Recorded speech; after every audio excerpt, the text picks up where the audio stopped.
Hello everybody, this is Greg Napier coming to you from my home office here in Columbus, Ohio. And today I want to talk to you about something that at one point in my life, I used to have a problem with that. It was fear. I'm going to talk to you about the difference between fear and faith. They both exist. And you're either operating in fear or you're operating in faith. Well, let's talk about fear first. Fear is just something that can grip you because it's the unknown. And if you're hanging around negative type people and they're talking about negative stuff, all doubt and unbelief, that's fear. If you're hanging around positive people and they're talking about the positive outcome of how life is going to be and how they can get these things accomplished, that's faith.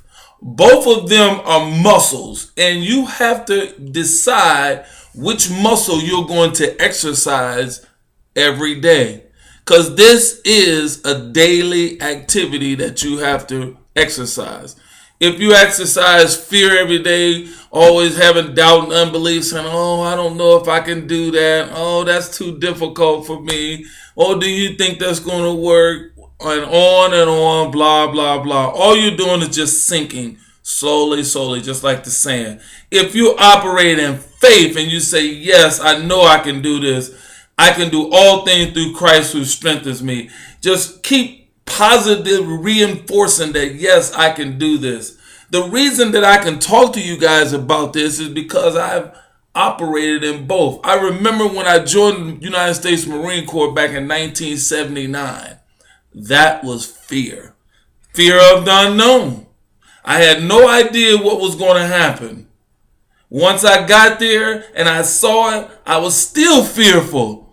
And once I was going through it, and each and every day for 13 weeks when I went through basic training, I was fearful because there was something. But as time went on and it kept getting closer and closer, my faith muscle just kept exercising until where I completed basic training and went on to have a 4-year career in the United States Marine Corps.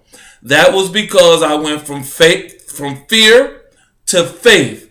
And once I was discharged from the United States Marine Corps, I went on to have a wonderful career with the Postal Service. There's fear again. I have no idea what it is. I have to take this test. I was like, oh God, what's going on? But if you surround yourself with faith-oriented people, they will pick you up and say, hey, Greg, you can do this. All you have to do is just study for the test, apply yourself, and put the right information in there, and you'll pass the test, and you'll go on, and you'll get the job. As a result of that, that's what happened. Now, what if I would have been listening to the people who always operate in fear? Guess what I would be? I would probably, who knows where I would be. So what I wanted to share with you guys is the difference between faith and fear. I hope you understand the difference between the two. And I read something somewhere, and I really don't know. You are like the top 5 people you hang around with. So if you hang around with fearful acting people, that's what you will become. Because fear and faith are a muscle. You decide which muscle you want to exercise on a daily basis. And with all that said, I'll see you guys on the next video. Activate your faith.